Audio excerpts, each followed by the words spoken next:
पशुधन भी लाखों से ज्यादा अच्छी गायें, अच्छी भैंसें मर चुकी, उनके शरीर पर फफोले हो रहे हैं। सब गाय भैंसों को जिनको ये प्रॉब्लम हो रही है उनको कायाकल्प क्वाथ पिलाना शुरू कर दो और ये सोरोग्रिट देना शुरू कर दो। 20-20 गोली दो, एक एक डब्बी एक एक बार देनी पड़ेगी। उसका वेट ज्यादा है ना पशु का, मनुष्य से उसका 5-10 गुना वेट ज्यादा होता है उसका, तो उसको उतनी डोज ज्यादा चाहिए। ये जो पशुओं के शरीर में फफोले हो रहे हैं, पशु मर रहे हैं, 5-5 लाख के पशु मर रहे हैं। ये अभी हो रहा, अभी मुझे कल ही बताया गया कि मैं तो अखबार पढ़ता नहीं, सच्ची बात है, टीवी देखता नहीं, फुर्सत है नहीं। सुबह 4 बजे से लेकर रात को 10 बजे तक अपने कर्म को ही अपना धर्म मान के लगा रहता। 4 AM to 10 PM ये मेरे ड्यूटी आवर्स हैं।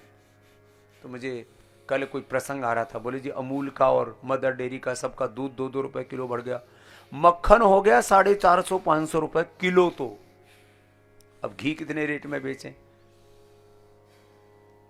उसमें करीब 25% लगभग उसमें छछेड़ू निकल आता है मक्खन में से, फिर उसका प्रोसेसिंग होता है, फिर उसका ट्रांसपोर्टेशन होता है, उसका डिस्ट्रीब्यूशन का खर्चा आता है।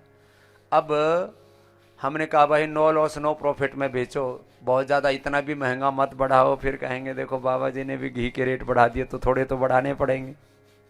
क्या करें, बड़ी दिक्कत है, सारी चीजों में आग लगी पड़ी है। मैं कहा कारण क्या? बोलो पशुधन मर गया, लाखों पशुओं की मौत हो चुकी है। ये जो आदमी के बारे में बीमारियां होते तो टीवी वाले दिखाते, इन बाकी न्यूज चैनल वालों को हो क्या गया, पशु मरे तो इनको कोई चिंता ही नहीं, एक कोई खबर नहीं आई। कभी कभी हम 10-15 मिनट न्यूज चैनल जरूर देख लेते हैं, आगे पीछे कभी कोई वक्त मिलता। लाखों पशु मर गए और हजारों लाखों करोड़ का नुकसान हो गया। किसमें? बोले पशुओं में फफोले उठ रहे थे। पशुओं की हमने अवहेलना की।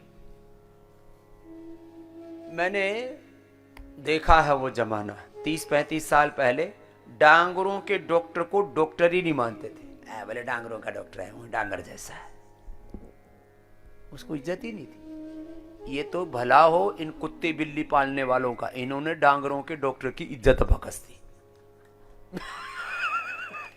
ये डांगरों के डॉक्टर हैं, कुत्ते बिल्ली वाले ना, ये इन्होंने पैसे कमाने शुरू किए। हम हरिद्वार में आए तो एक डॉक्टर, मैंने कहा डॉक्टर साहब क्या करते हो? बोले मैं डांगरों के डॉक्टर को क्या बोलते हैं, वेटरनरी डॉक्टर हूं।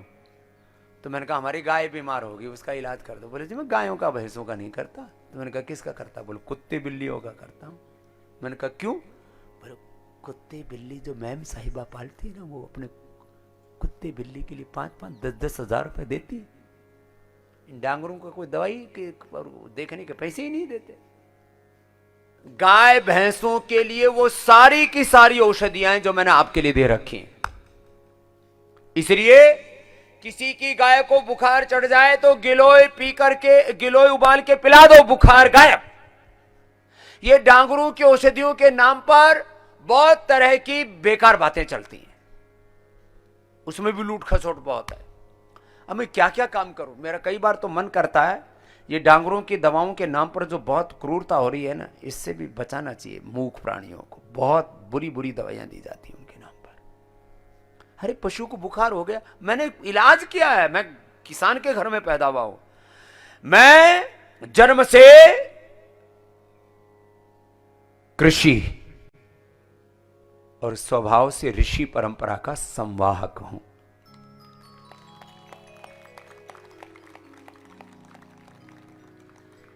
बुखार हो गया, पशु को गिलोय पिला दी। दस्त हो गया, हमने कुटजारिष्ट पिलाया पशुओं को, और एक भी पशु मरने नहीं दिया, एक भी।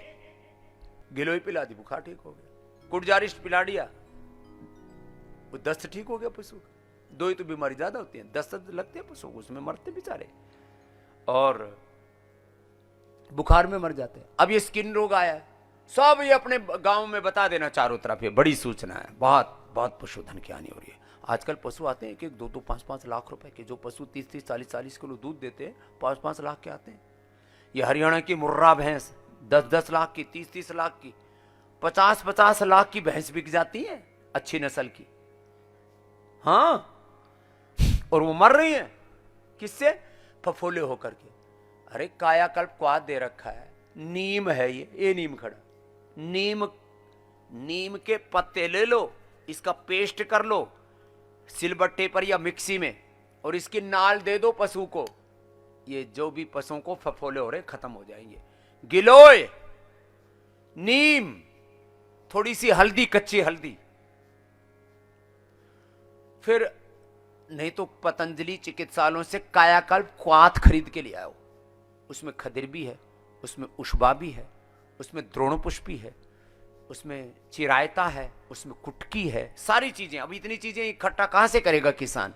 बहुत महंगी आती है, एक एक चीज अलग अलग खरीदोगे तो पंसारी भी तो पूरा अपना 200-300 गुना प्रॉफिट लेके बेचते हैं। बोला हमारी फिर कुछ दवाएं खराब हो जाती हैं, हो जाता है, वो हो जाता है। हमारे पास तो ग्राहक कभी कभी आता है, जब आएगा तभी तो मारेंगे माल। पतंजलि की औषधियों से सस्ती पूरी दुनिया में कोई औषधि नहीं है, ये आपको गारंटी के साथ कहता हूं। पतंजलि की औषधियां, शंख, कपर्दक, मुक्ता, शुक्ति, भस्म, सर्वकल्प, कायाकल्प क्वाथ, 10-10, 20-20 रुपए के काढ़े हैं, और क्या है। कायाकल्प क्वाथ पिला दो, नहीं तो गिलोय, नीम, चिरायता, कुटकी, द्रोणपुष्पी, जिसको जो पता है, जलनिंभ, ये छोटी छोटी औषधियां हैं, ये सब हमने बताई हुई है कई बार। गायों को फफोले हो रहे हैं, कुछ नहीं है। अब इसके नाम पर पूरा सघन अभियान चल रहा है सरकारों के द्वारा, क्योंकि उनको तो वोट लेने हैं ना, तो इसलिए थोड़ा बहुत, वो किसानों से वोट नहीं मिलेंगे तो फिर सरकार गिर जाएगी, इसलिए सरकार वाले थोड़े बहुत लगे हुए हैं। सरकारी विभाग होता है बहुत बड़ा। अच्छा, ये आपने देखा होगा, कोई प्राइवेट हॉस्पिटल मिला आपको डांगरों का? है? आपने कभी विचार किया क्यों नहीं होता? क्योंकि उसमें पैसे नहीं बनते पूरे, इसलिए नहीं। जो औषधियां मनुष्य के लिए हैं, वही औषधियां पशुओं के लिए भी है। ये विज्ञान है आयुर्वेद का, और ये मैंने देखा है, ये परंपरा है पूरी आयुर्वेद की।